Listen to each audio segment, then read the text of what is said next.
Welcome to the Veritas Forum, engaging university students and faculty in discussions about life's hardest questions and the relevance of Jesus Christ to all of life.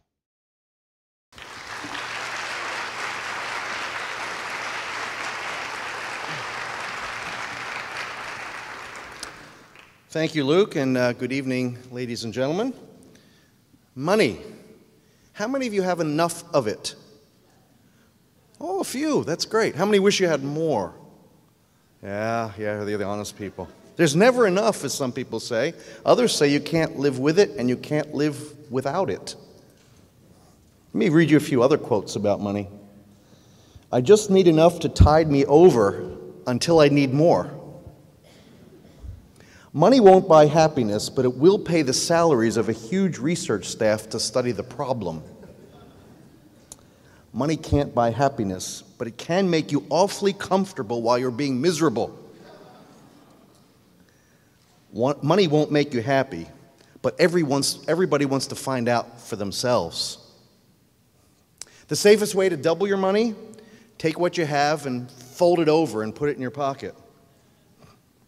Here's one. It's important to me that money not be important to me. Think about that one. And they go on and on and on. I work in the investment business, so one for me is, how do you make $1 million in the stock market? Start with $2 million. You've probably heard that one before. You had some great questions and some wonderful responses to get your wheels turning on this subject. I'd like to posit something to get us started, and that is, we all worship something. Whether you consider yourself religious or not, if you think deeply about it, you'll realize there's something or someone they're willing to sacrifice almost anything. What is it that gets you out of bed in the morning other than the alarm clock? What motivates you? What excites you? As a Columbia student with a brilliant future in front of you, some of you perhaps will end up consciously or maybe more likely unconsciously worshiping money and or career success, giving your everything to it and sacrificing other parts of life to get there. Notice I didn't make a value judgment that that's right or wrong, just some of you will be there. And my hope tonight is you at least think about it as you head in directions. I have felt that pull in my career in various ways. I'll share a few of them briefly with you. My real hope is to sensitize you to the issue so that you can head into these areas with cognitive reasoning and thought and purpose rather than just drift. And so this evening I want to provide a few reflections, some general, some personal, on the subject of money and our attitudes toward it, hoping that it will stimulate you to think and be purposeful about this inescapable subject called money. Now, when I went back to school back in the dark ages, I went to a little business school about 100 miles southwest of here. It starts with a W.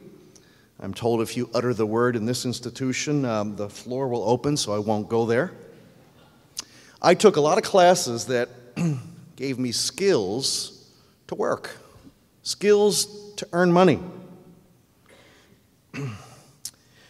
But I never took a course, nor did I have a mentor to teach me how to spend or to steward money. And I dare say not much has changed. Very few of us have had a class or mentoring on how to spend or steward money.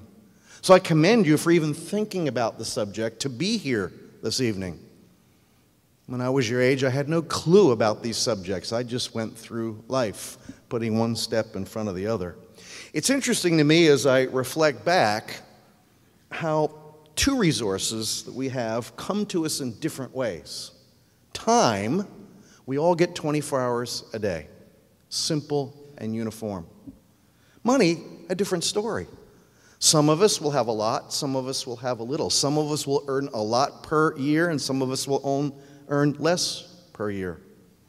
And isn't it interesting? One resource uniformly spread and the other not so. My first recollection of money in my life was from 7th through 12th grade. For 6 years, I delivered a daily newspaper. I had 2 days off a year, Christmas Day and the 4th of July. And I delivered the papers, and it was an afternoon, Monday through Saturday, and a Sunday morning paper.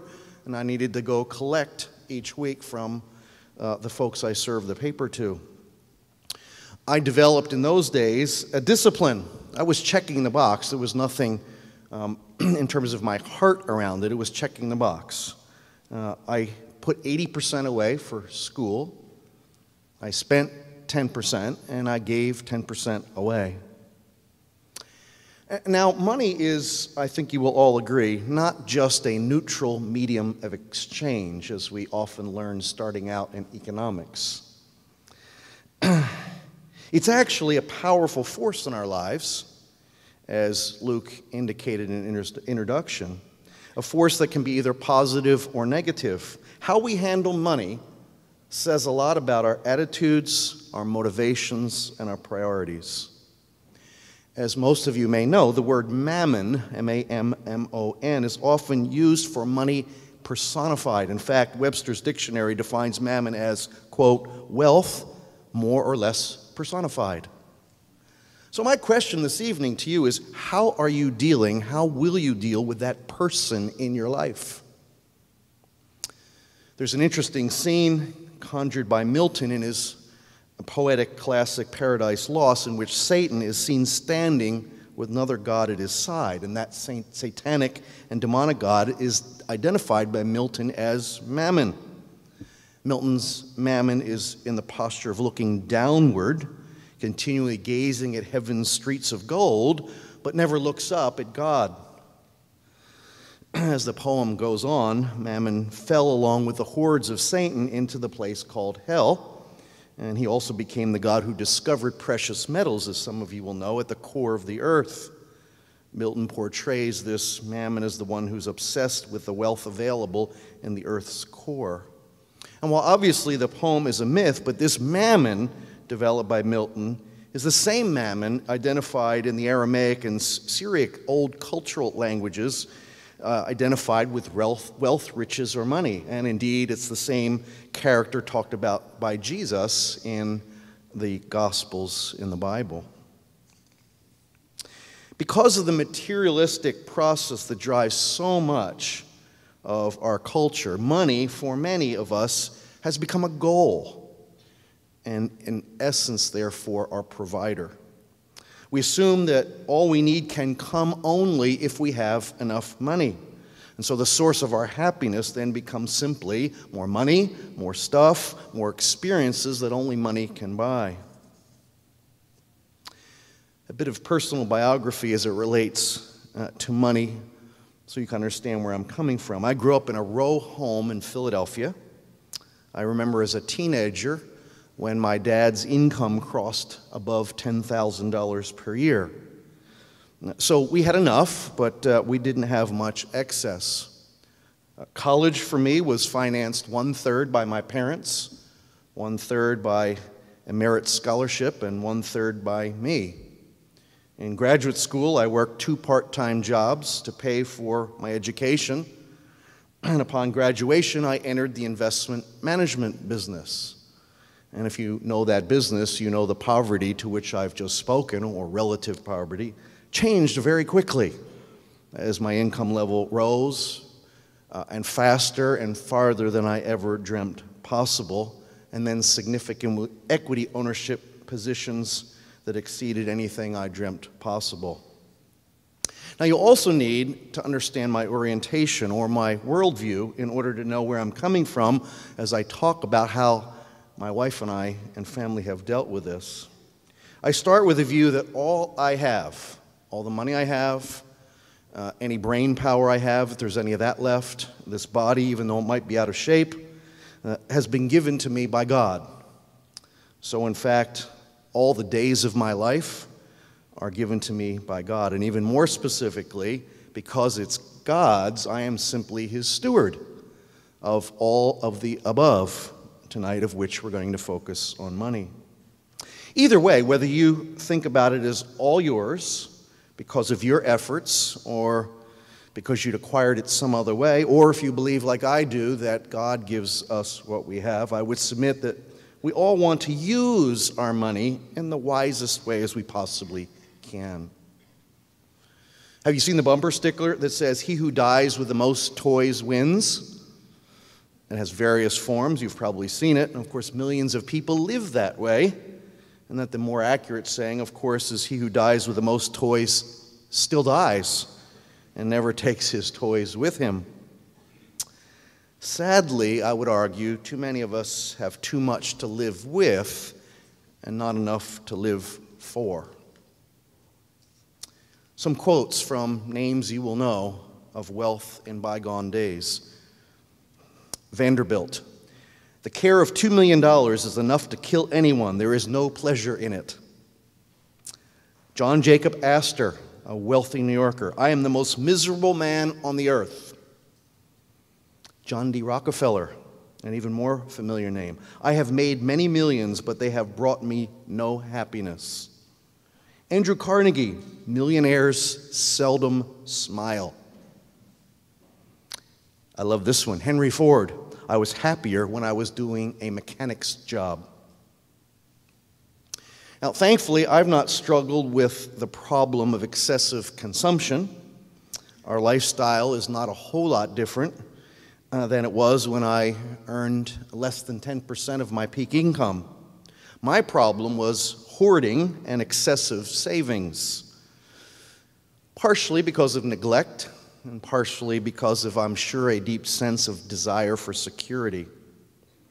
Prompting in the last 5 to 10 years, my wife and I to contemplate these issues more deeply, to try to understand what is the line between responsible savings and irresponsible hoarding. That's the minority. More have a problem with what is conspicuous consumption. Where's the line between it and something that's more sensible? I began to realize that God was giving me excess, not so that we could have more, or more particularly in our case, not so we could save more, but that we could give more.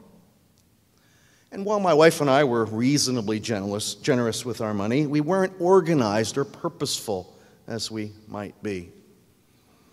And as we become more purposeful in the last 5 to 10 years, and discussed it over time, that we were saving too much and giving too little. Fast forward, we have mechanisms in place now that all that we have will be given away, much of it before we die and what's left shortly thereafter. And much has been given away already. I would argue, from some experience, there is no better joy than giving. As the Bible says, it is more blessed to give than to receive, or you might translate it, it is a more happy experience to give than to receive. A couple examples. My wife, Leslie, who's in the back of the room, 2 days ago returned from Egypt. She was there to survey and meet with those that have had issues of hurt and destruction, whether it be homes or businesses or churches in that part of the world, to partner with some of the locals to figure out how to give a bunch of money away to meet their needs. I spent last Friday in upstate New York with an organization that we support that runs camps for teenagers all over the world. These are just 2 simple examples of a world of opportunity out there, as you undoubtedly know. It's also, as I've just hinted, about getting involved, not just about writing the check. As an example, we helped build an orphanage in Morocco, and to actually go there and meet the foster parents and the children who would live there, what an experience to see the provisions of food and water and medical care and place to live and education, and how that can make a difference. And as some of you know, in many parts of the world, a few $1,000s goes a long, long way. For many, and my guess for some in this room in the years to come, the temptation to consume with increased income will be great. And if you decide you want to counter this, it requires strong and steady resolve, because we live in a world that identifies success as moving up the ladder, getting the bigger house, purchasing the fancier car, the fancier clothes, the finer food, the more exotic vacations, etc., etc. You know, we look back as we study history 150 years, and we review the issue of slavery.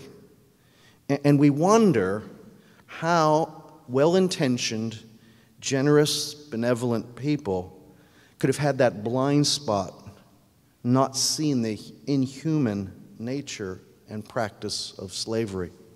I wonder if 150 years from now, some will look back and say, how could they, meaning us, be blind to their narcissistic materialism?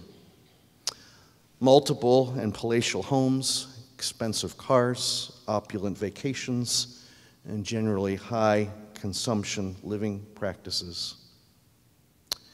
A wise man once said, "The less I spent on myself and the more I gave to others, the fuller of happiness and blessing did my soul become." I love that quote. Part of what's helped me on this journey is to get a grasp on the brevity of life. Now you're looking at me and you say, "You're an old guy, I'm a young guy. What are you talking to me about that for?" The years will fly by. I'm 59. My dad passed away at age 66 a bunch of years ago from cancer. And while God may preserve me till 96, or he may take me tomorrow, I kind of view that 66 as kind of a high watermark. I'm 59. My dad died at 66. Not much time left. Therefore, what is important? And that's really what it comes down to in how you use money, rather than does money use you. Another wise man once said, "You cannot control the length of your life, but you can control its depth." Ponder that one. Now, I've had the privilege of traveling millions of miles. I've earned millions of dollars. I've managed tens of billions of dollars. I've been responsible for over $1 trillion. I've met and worked with many billionaires. I've been on national television countless times, and they're all great and exhilarating. Don't take me wrong. There's nothing wrong, whatever it is that is your calling for a career that you live out the years to go. But my argument is what is really important. For me, it's knowing when this heart stops beating where I'm going to be. It's seeing my kids make wise decisions, and when they don't make wise decisions, to be able to be there and try to help them get back up on their feet. It's seeing the joy on someone's face when we're able to do something to help them monetarily or otherwise. In 2009, I experienced a demotion at my work, and it hit me very hard in between the eyes. I found that I had transferred some of my very identity to my work. I had been identifying myself unconsciously, but it was deep down, as Bob Dahl, important guy at the company I was working for, rather than my true identity, the one that doesn't change, and that is Bob Dahl, child of God. So I ask you, where's your identity? And how does money fit into that identification? We brought nothing into this world, and it is certain we will carry nothing out. John D. Rockefeller, one more time. When he died, his accountant was asked, "How much did John D. leave?" The reply was classic. He left all of it. Think about it. One of my friends wrote this: "I am guilty of loving money when..." 7 points. 1, thoughts of money consume my day. 2, others' success make me jealous. 3, I define success in terms of what I have rather than what I am. 4, my family is neglected in my pursuit of money. 5, I close my eyes to the genuine needs of others. 6, I am living in the paralyzing fear of losing my money. 7, I am prepared to borrow myself into bondage. And his eighth is God gets my leftovers rather than my first fruits. I doubt there's a day when we get to heaven and we stand before God and we hear the words, exactly why didn't you keep more for yourself? I don't think God's going to ask us that question. And yes, it relates to money, but it's about all of life, our time, our hearts. I don't believe this life, and most of you will agree with this, it's easy to agree with it in principle, is about the size of our accounts or our paycheck. It's about the size of our hearts. And if you agree with that, what are you doing about it? What are you thinking about as you look ahead to life? It's been said you can tell a lot about a person if you have an hour with their calendar and their checkbook. Ooh, that one hits me between the eyes, and actually I go through an exercise every once in a while. I say, suppose God calls me and says, Bob, Saturday afternoon I'm coming over for an hour and I want to see your checkbook and your calendar. What will that experience be like? How do you spend your time? While not the topic of tonight, perhaps for another Veritas forum, but tonight it's, how do you spend your money? How will you spend your money? What is your worldview? How does money, how does earning money, how does what to do with money fit into that? And is your life aligned with your beliefs? We all know it's easy to walk through life with principle A, B, and C. It's a little harder to walk through life living principle A, B, and C. Whatever your view of the Bible, the fact is that Jesus Christ spent more words talking about money and possessions than heaven and hell combined.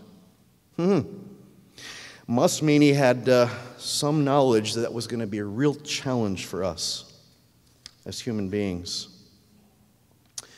So I'm looking forward to the Q&A in a second, but as I conclude, let me go back to where we started. We are all worshiping something. So I ask you, what are you worshiping? Jesus put it this way, where your treasure is, there will your heart be also.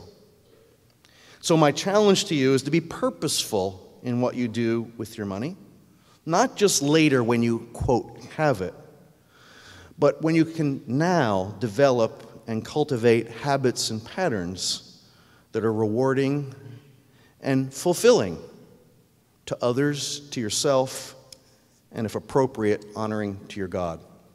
I hope this has been helpful. God bless you all.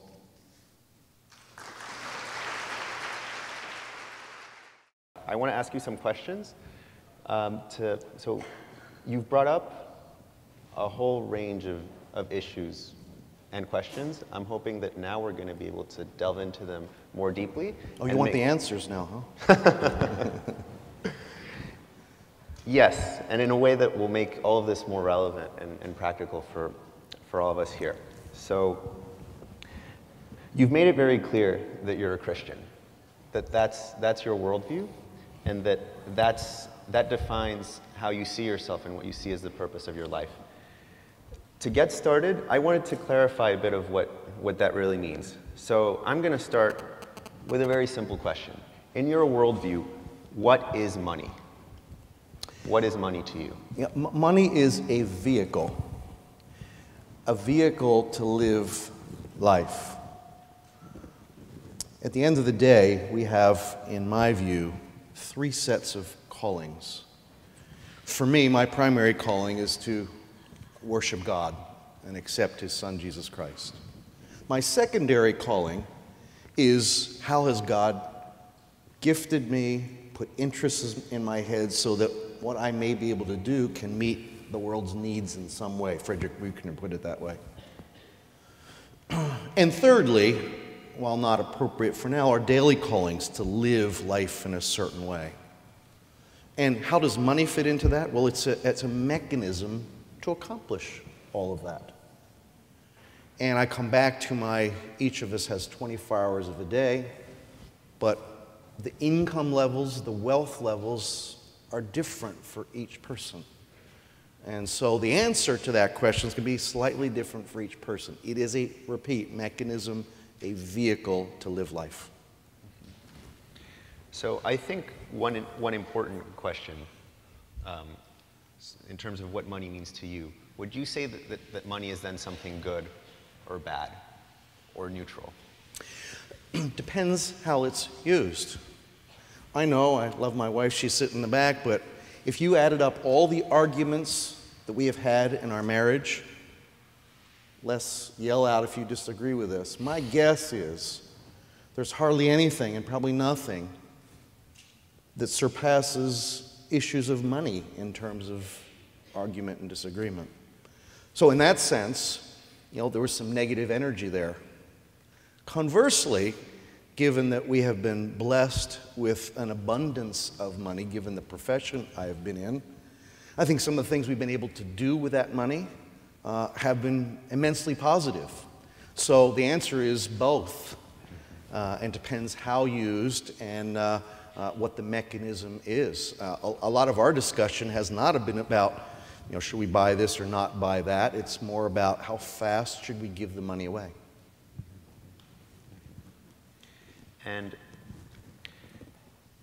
I also wanted to know, what do you think about in what sense does your money belong to you? You talked about how everything you have comes from God.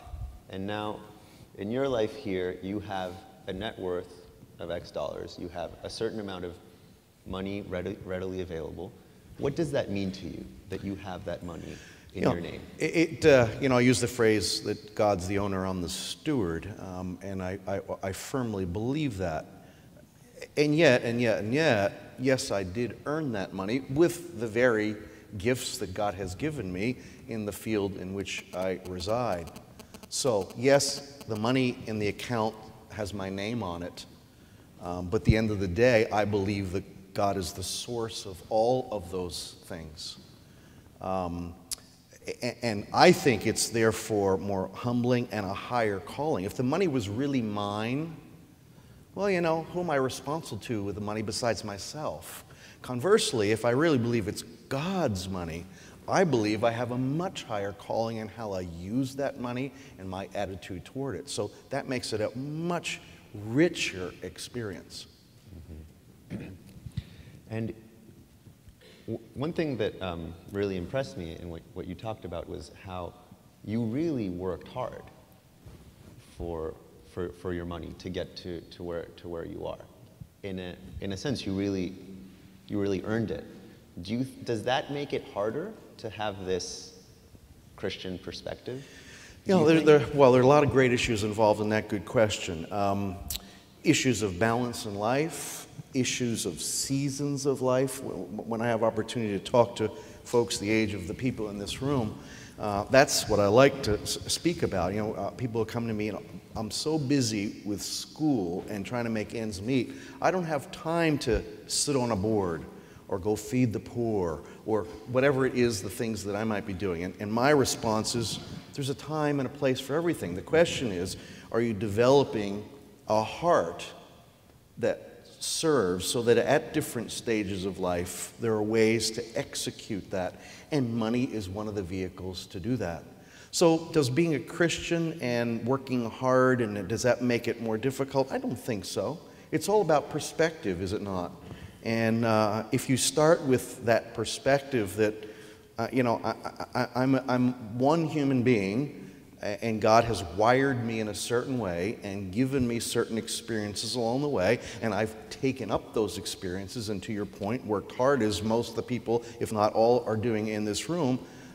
Moments of, quote, success come along the way, and sometimes that's monetarily related, and sometimes it's other things. Somebody will win a prize, someone else will have athletic recognition. So there are lots of achievements. And the question, how do we look at them, and not to get overly spiritual about it, but is it a trophy or is it a crown? And some of you will know exactly what I'm talking about when I say that. So now I wanted to move on to maybe the more substantive part of the questions. Oh, that was the frivolous part? Yeah. So, as you know, and as I hope many of you know, the Veritas Forum really strives to create a space where worldviews are examined and especially where each of us can come to test our worldviews so that they become more of a reality in our lives and don't just remain as ideas in our heads. So I want to ask you some questions that will really help us do that. What I'd like to know is, in what specific ways do you spend your money in a way that's informed by your values and beliefs? How do you spend your money differently because you are a Christian and because you identify yourself primarily as a son of God? The first thing I'd say generally is we all have a worldview. The question is, are we in touch with our worldview, and are we developing our worldview, and is our worldview internally consistent, and finally, are we living our worldview? And I'm not saying at age 20 or at age 59 we have it all figured out. But that is a framework by which we all, I think, live or would in most cases want to live life. So for me and the set of questions, or for us, my family, we are very much of the view that I am in a profession that earns compensation higher than lots of other professions. And as a result, one of the gifts we have is a gift of giving. And so our attitude is, here's how we're going to live. And look, we have a wonderful life, don't get me wrong. But we could have, in the world's sense, a much bigger life, if you know what I mean when I say that. And as a result, our belief is, since it's not ours in the first place, and there are a lot of people around us that have needs, and money can help meet some of those needs, along with getting involved, as I mentioned, which my wife has taught me well, is another way to exercise all of that. So how would it be different was one of your questions if I wasn't a Christian? The answer is I don't know, because I'm not. I know some people who are not Christians who are more generous than I am. It's not that I'm any better than somebody who's not a Christian. My motivation may be different, but that's not saying better either. And then, of course, there are people who are Christians, and there are people who are not Christians who are stingy. There should be motivation as a Christian. I think shameful on us who name the name of Christ, who don't live generous lifestyles and have big hearts. Now I'm beginning to preach, so I should let you get on the next question. My question is, if you were, say, a secular humanist or an agnostic who saw part of the purpose of your life to be a good person, to help people, what do you think might be different? What is it about your Christian worldview that motivates you to spend your money the way you do? Yeah, because I believe as a Christian that God came to this planet in the form of His Son, lived a perfect life, and my life is imperfect, meaning I have shortcomings, otherwise known as sin, which separates me from God. And so I need a way to be reconciled to God, and it is through Jesus Christ that I kind of jump onto that and accept that, which enables me then to be recognized by God as in Christ as someone who He accepts. And as a result, the motivation, Paul in the Gospels, in the epistles uses the word, we are compelled to live a certain way. And compelled doesn't mean forced, doesn't mean slavery, it doesn't mean you get a bad mark if you don't. It means we have the opportunity, we have the joy and the privilege of giving. So that's the motivation for me. It's not about, as so many people I think I come in contact with think, well, if I do enough good things in relation to money, if I give enough money away, if I help enough people, I'll make it into heaven. Well, that has, I've searched through the scriptures looking for that, and it's just not there. It's a man-made religion, which in my view is a false religion, and I come back to it comes out of the joy, the overflow of the heart for what God has done for me. That's the motivation. So it's gratitude and it's joy that motivates you. Do you think that in some way that makes it maybe I don't want to say easier to be generous and to live this way, but do you think that is more conducive to you living that way? I suspect it is. Again, I've not lived the other way, not having that overflow or that joy, as you correctly put it. And when I talk to people who are of means and are very generous, their motivations are, I want to help other people. Sometimes it gets to the, if I give enough money away or if I do enough good things, then I am accepted by God. Back to the religious or false religion, as I would identify it, that I mentioned before. But I think there are a lot of secular humanists who are very, very generous with what they do. Their motivation's just different. Now, in your talk, you said something about involvement. So, for example, you gave a lot of money to start an orphanage in Morocco, but you found it very important to be involved. Could you speak a bit more about that? About what do you mean by involvement? And does that come from your Christian worldview? This is a great subject, and I wish Leslie were up here to talk about it, because she's very much of the view that giving money to places where we are involved is the high calling. Because I'm pretty busy doing my day job, often don't have the time to get involved in every ministry or cause or opportunity where we might give money away, and so there's a mixture there. So I don't think it's a requirement as a Christian or as any human being that you have to be involved with the organization. I believe, again, as a steward of the money, I need to know enough about the cause to be able to intelligently write the check, knowing it's going for the cause rather than somebody putting it in their pocket or somebody else's pocket. That, I think, is a responsibility we all have as human beings, whether we name the name of Christ or not.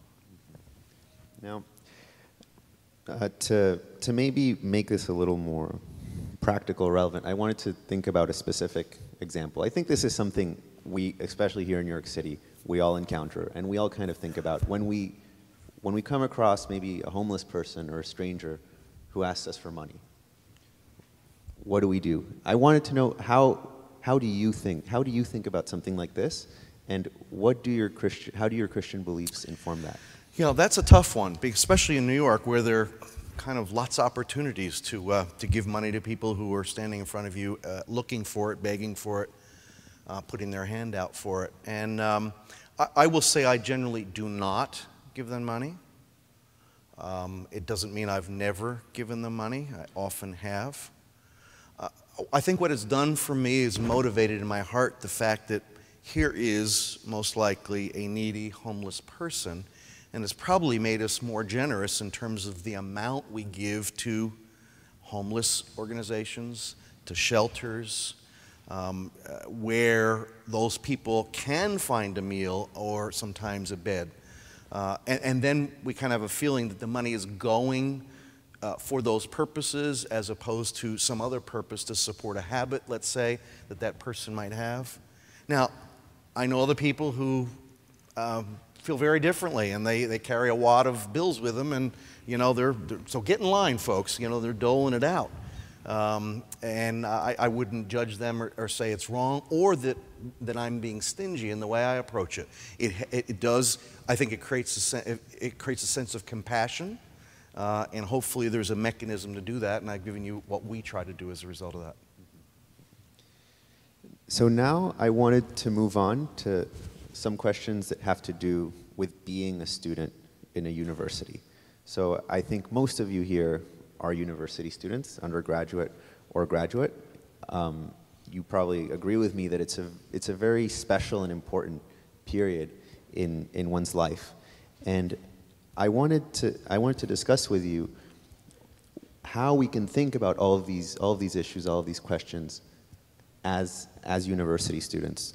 First, what do you think is the best way to explore these questions of stewardship and money while we are in university? Well, first of all, that you're spending an hour or so this evening doing it says that you're thinking about it. I guess we're going to go in table groups in a little while and discuss it a little more. Check mark A+. That's how you start doing these things. I remember, believe it or not, when I was your age and in school, and I had nothing when it comes to money to speak of. And my goal was to exit graduate school with as little debt as I possibly could so I could have a head start. So that was my motivation. I could have probably borrowed a bunch more money and not worked any jobs, and I would have had a different outcome. I'm not saying mine's right and somebody else is wrong, but for me, those were the principles that I said I wanted to get a start and not have lots of debts to pay. Now, I understand tuition's a little higher today than it was when I was back in the dark ages, and that makes it a little more difficult, but that's one way to think about it. I think as students, you also think about, okay, you might say you don't have anything, but you do. I mean, all of us have a budget. What are you doing with your money? I'll give you an example with our daughter who just graduated from that same university that I went to 90 miles south of here, Philadelphia. Can I say it? University of Pennsylvania. I will. At your own risk. She majored in art history, and she just started her first job, and she's earning not much more than minimum wage. And she told me the first day how much parking cost and how much lunch cost. And the truth is, she spent basically an hour working for parking, another hour working for lunch. And I said, Emily, if you took your lunch, do you realize how quickly, how much of a difference that would make? And she did a little back of the envelope. Yeah, Dad, that would save a lot of money. I think I'm going to start taking my lunch. Now, a simple example, but that applies. I mean, most students, many students, think nothing of, I'm going to go and spend, X dollars on whatever. I'm not saying it's wrong to do that, but maybe that should be a treat rather than an everyday thing if cultivating habits early in life makes sense. Or said another way, I think with a lot of people that don't think about these things, unlike the folks that are in this room, you end up spending what you have. So if your income is $25,000, you spend $25,000. And if the next year your income is $35,000, you spend $35,000 or maybe more and go into debt. The question is not what is my income, it's what do I need to live? And I think starting those principles, however small they may seem, can make a big difference. So it comes to mind something I call the vector principle. If you look at a point here and you take one arrow going this way, one arrow going this way, at the point of origin there's hardly any difference. But project that out hundreds of miles and the difference is so big. Little choices that we make around all kinds of subjects of life seem so small, but can get magnified over time. So I guess you would say that's why it's important to start now. What is my worldview? How does money fit into my worldview? And what am I going to do about it? So now let's talk about maybe some more specific questions. I think probably one of the main questions that many students here have is, what career are we going to pursue? Where are we going to want to work? How do you think students should think about that? That's probably the main decision that we make here as university students. Yeah, that's not a simple question, as you all know. First of all, you got to figure out what do I like and what am I good at? And those two things, I think, are the big governors to the answer to that question. Again, I come back to our daughter, art history. She knows she's unlikely to make a fortune in the field of art history. That has not deterred her from going to art history. That's what she loves, and that's what she feels she's good at. And I would commend all of you to start and almost end there. I say almost because life is practical too. And as a result, part of what you need to do when you leave here is live.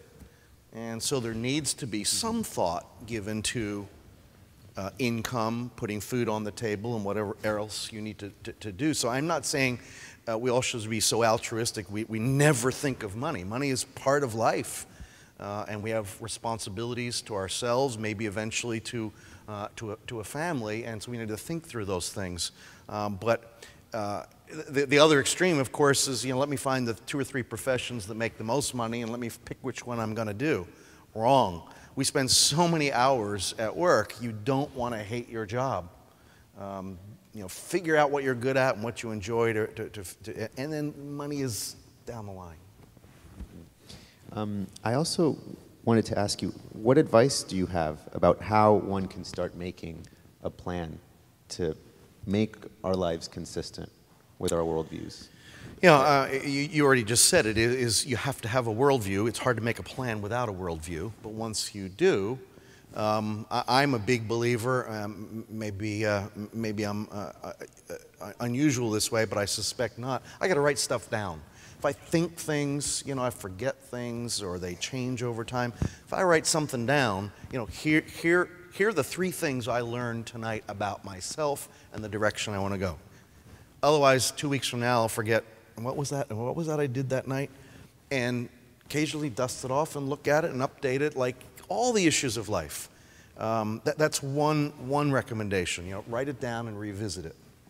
2 is, on a lot of issues of life, not just money, is partners and accountability. When I was younger, I wish I had more partners and accountability partners to interact with on these kinds of issues, ask people to hold me responsible to decisions perhaps I had made. So that's another way to increase the probability you're going to be, quote, successful, whatever successful means to you in this area. So finally, I think through what you said, through this discussion, it seems like there are so many big and important questions to think about, and perhaps very difficult decisions to make, many things about ourselves to challenge.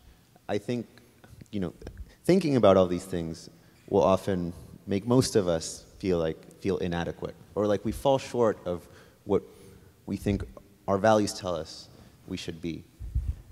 I think that's a very important aspect of being a human, a person who thinks about these things. What does your worldview help you deal with that, or overcome that in some way? Yeah, I think so. So the things that come to mind with that set of issues you just brought up is, aim at nothing and you'll be sure to hit it. We have to have plans if we're going to get somewhere. It doesn't mean you don't change your plans. It doesn't mean you don't make mistakes and have to pick yourself up and move on. And I think that's one of the wonderful things about life. Life is a lot of second chances on many things. And picking yourself up and learning from an experience can be a lot more valuable and create a lot of memory than just writing it on a piece of paper and doing it. So, my view is have the plan, dig into it, modify it as appropriate, and don't feel like you're going to get it all right. I'm 59, I'm still not getting these things right. So all I have is a lot of hot air and maybe a little bit of experience that may shed some light on some of these subjects. So, the worldview part of it is the starting point. If you don't have a worldview, I don't know how you plan anything in life. You got to have, what's my framework? What's my compass? Where am I going? Where am I heading? Who am I? How did I get here? All those questions that a worldview helps to answer. Well, Bob, I think we're out of time, but thank you so much for being here, for joining us. Thanks for the great questions, Daniel. And now Luke will... Thank you.